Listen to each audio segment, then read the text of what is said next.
growing up growing up Mexican, growing up undocumented, growing up with a whole different set of fears, of deportation fears that, when you're undocumented, and if you're not, you don't know what that feels like. You can empathize, but you don't know what it feels like to be undocumented with the fear of potentially being torn apart from your family and from everything you know. And so growing up, I often used to wonder, right? Like, where do I fit into this conversation about race, about ethnicity, about oppression, about racism?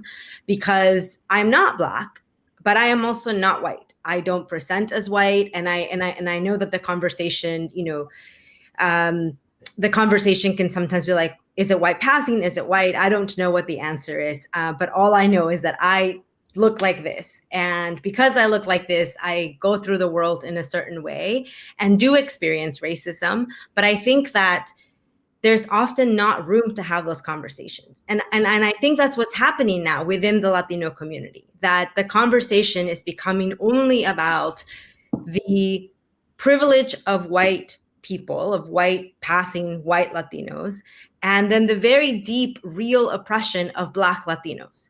And the rest of us in between, I honestly don't know where we fit into that conversation. I don't know if there is space for us in that conversation. And then if we try to have conversations outside of that dynamic, then we're not being inclusive. And so I am struggling, really struggling, to understand where my place is, and also to speak up for myself and to speak up for other people that are in the same space that I occupy, which is looking like this and still experiencing the world in a way, where we constantly have people telling us to go back to where we came from, even if we were born in this country, even if we're American citizens, even if we speak perfect English, even if we have college degrees, even if we're a fucking nationally best-selling author. And so I don't know, I'm exhausted because I feel like constantly I am fighting multiple battles at once. One, which is like against white supremacy, of course, but the other is about where do I fit in? Because, and I understand that it's because I look like this and because, you look at me, I think people know I'm Mexican. Although, back in the day, people used to ask me, what are you? And a lot of people thought I was Filipino. When I look at myself, I see Mexican. And so, I don't know. I really am. I'm sort of just like speaking from my heart because I don't have a lot of answers to this. And sometimes it's very scary to say these things out loud. And because of sort of knowing that, people are going to have opinions about what you say. And because we are all public people and express our thoughts in public, that they might be taken out of context, that they might be taken outside of understanding what our experience is in the world. And so, I hopefully will keep having these conversations in this series that I created, La Historia Uncovered. There were some comments online about the fact that I don't have a Black Latina or a Black Latino as part of the series. And the series came about because I wanted to share some of the books that I have read in research for my next book, Rejecting Assimilation. And those were the books that I read. And I didn't want to tokenize anyone. So I didn't want to just include an Afro-Latino or a Black Latino for the sake of having them there to be tokenized. I didn't want to do that. And so I made a conscious decision of going with the original lineup, which was the original 4 books that I had read. And I hope that I'm able to have a second season of the series where I can actually read books by Black Latinos and then bring them to the program in a way that is truthful and that is organic and that is meaningful, and not just sort of like an add-on and as an afterthought, because I don't want to do that. So anyways, those are the thoughts that are in my heart to share. And, I would just like to, can I chime in? Of course. Julissa, I love what you said, and that, you're honest in that you don't know, like there's no pamphlet saying, tú sabes, how do you, be supportive of Black Latinos? There's no guide, no manual. And to that I say, I appreciate your honesty. And I feel like, just in short, in regards to, what is to do, think more so of how to regularly include it so that it's not an afterthought. ¿Tú me entiendes? I hear you on your project, the one that just, that you just released. Don't ever feel bad about including an Afro-Latino. And I love that you questioned, one, is that going to be construed as, perceived as you tokenizing them? It won't be. Si en la próxima you include more. ¿Tú me entiendes? And that's essentially the point. That's essentially what all of us are trying to get at. In that when you're included, when you're making these decisions, I know that you said that you don't know where you stand on in regards to this idea of race, as yourself as an undocumented woman. But all of these things are valid. One thing doesn't cancel out the other. So as you move in this world and as you move in these spaces, siempre, like, it's no issue at all in regards to including Black Latinos. Like, we want to be included. Now, claro, we don't want to be tokenized. And claro, a part of the reason why, and the layer that is least often talked about as to why it's so uncomfortable, not that we don't want to show up or that we don't want to be included, it's that others around you may not be open-minded to the idea of having negros in this space, and that therein lies the problem. I'm not speaking about your space specifically, I'm talking about in general, like blanquitos, like, mestizos. If you're seeing groups and organizations where you don't see any Afro-Latinos, essentially it's because they don't want to get involved. They want to put at the forefront, the issues of immigration, even though that includes Afro-Latinos as well. But, people aren't conscious of the fact of, how Afro-Latinos are involved in that particular rhetoric, therefore we are excluded, and more so question their own proximity to whiteness, because essentially that's at the heart of why a lot of this is so uncomfortable for so many people. And I love that you're honest about, you feeling you don't know what to do. When in doubt, include, when in doubt, include, when in doubt, uplift, don't feel any type of way, what I'm saying? Like, and claro, don't make it one, that's not, and, obviously judge within reason, in regards to quality and things like that. But there's a lot of Afro-Latinos making great content out there that I'm sure that I would love to recommend to you, you know what I'm saying? Yeah. So I appreciate your honesty, and I just wanted to say that. Yeah, no, thank you. And that's one just very recent example, right, of including or not including. And I ultimately, like I said, I decided to go with the original lineup because those are books that I had already read, that had already spoken to me, history that I had already wanted to share, right? But I think more broadly, where I'm questioning things and trying to understand is, where do I fit in the conversation about race that tends to be very, very Black and white? And that's the reality of it, right? And so it's hard to have those conversations, but I do think they're important because there's a lot of people that look like me who don't know where we fit in, but who know, because we have lived through it, that we experience racism in a different way. Right? We experience it, we have lived through it, and we don't call it racism. When someone gets told to go back to where they came from, the word that often is used to describe that instance is xenophobia. And yes, it's xenophobia, but it's also racism. Because it's structured. Yes. Right. Yes. But I would also say there's a bigger question attached to this conversation, because if so people could easily say, Melinna and Julissa, they belong in a very similar category because they're both mestiza. They're clearly read as Latina, clearly read as maybe not so clearly Mexican or Mexican American. I don't have a problem with the grayness. I don't have a problem not knowing, having a clear box, because I think we also have to ask ourselves. So once we solve that issue for ourselves, if it's ever solved, I don't know if that's something we can neatly tie up. What then? What are the actual oppressions and the issues? And going back to this phrase I keep saying is, how do we identify the material conditions that we want to change that are attached to this?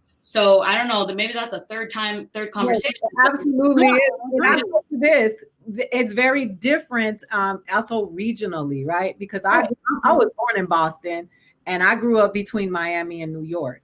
So being Puerto Rican and Dominican, being identified as whatever Afro Latino was before it became a hashtag and became popular and people started saying it, it's very funny that I remember one of my friends from high school who I used to always say, yo, we are Black over here. Like, I don't know what you're talking about because they don't see you as white, right?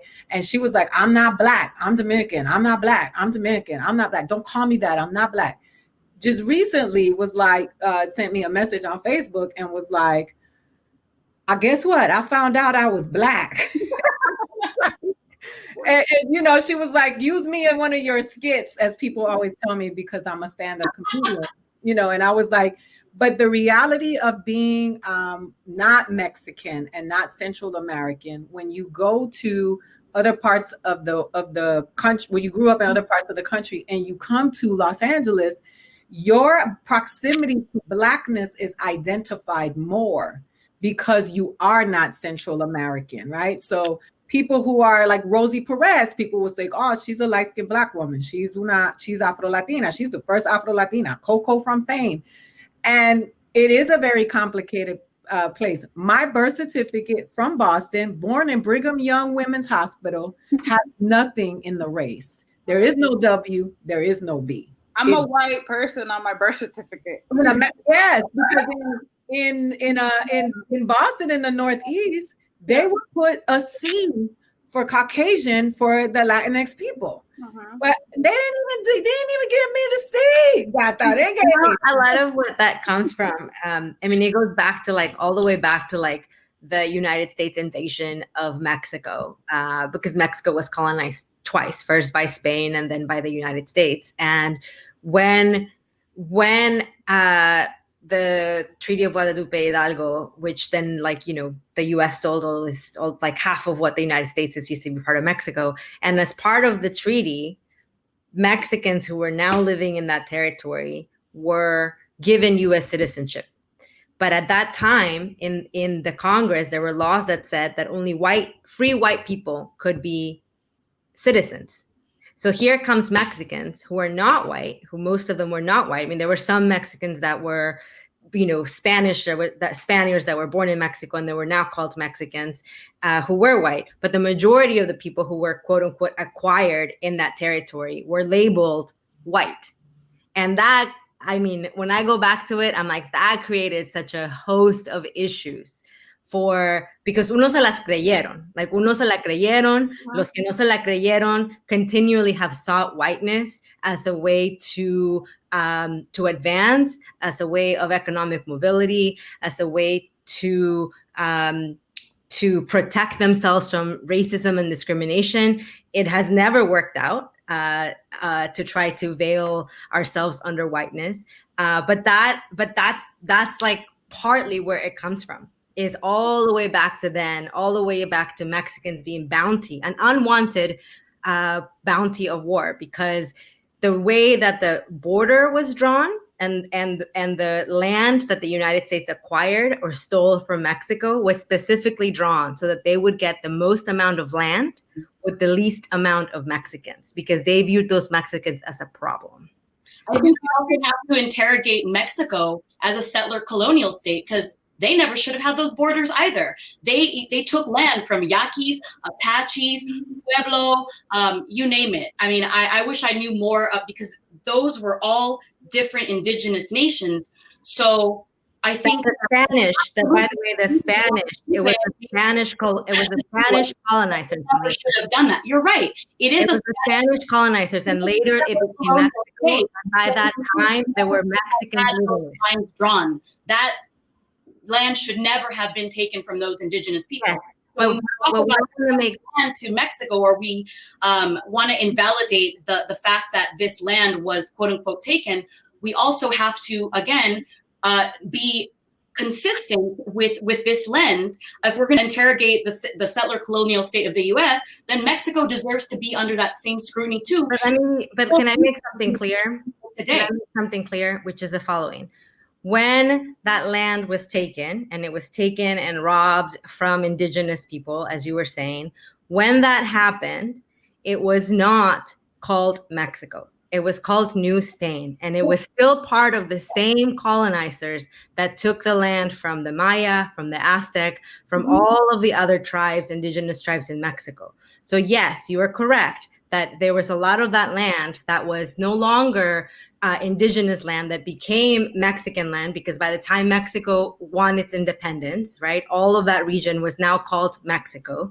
But I want to also say that they were what became Mexicans. I mean, and that's a whole nother conversation about, who became Mexicans and how we were categorized, because the caste system that existed under colonial rule continued to exist in maybe not so much in like paper, but in practice, right? So yes to what you're saying, but I want to make it clear though that does not negate what I said and the fact that what my point was, which is how some Latinos, Mexicans specifically, became quote unquote white in legal terms at that time.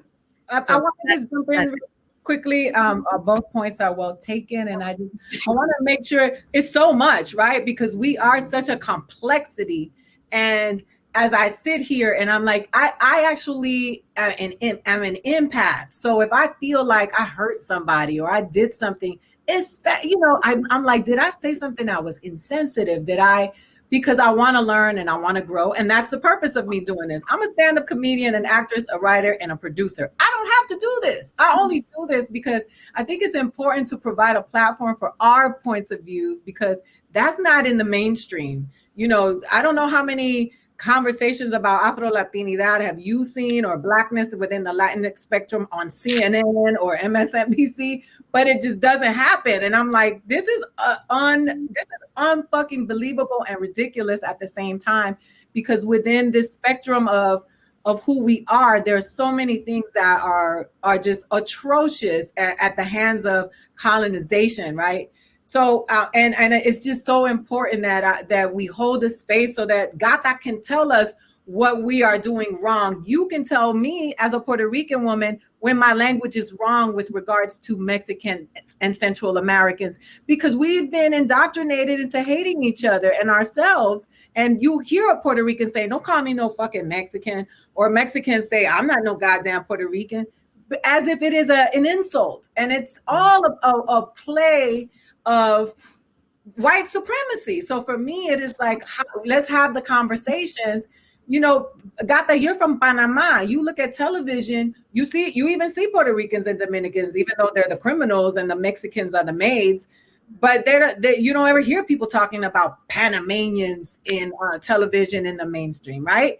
My tia and I grew up, my uncle's married to a Puerto Rican Panamanian woman who's been in my life my whole life. I've been eating, like I say, a guacho, eating hojaldas, listening to the music. Not just that, that's the fun part, learning the history, understanding what really happened in Panama in the 70s with regards to our American government and the shit we did there.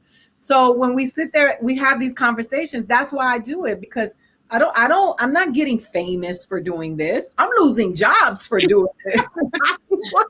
People don't want to fuck with me because they think I'm a troublemaker. So the reason why I do this is because my people matter. And when I say, and Black people in the Latino spectrum matter. And they may not be descendants of slaves of America, but they're descendants of slaves from where they come from, because they did it all over the world.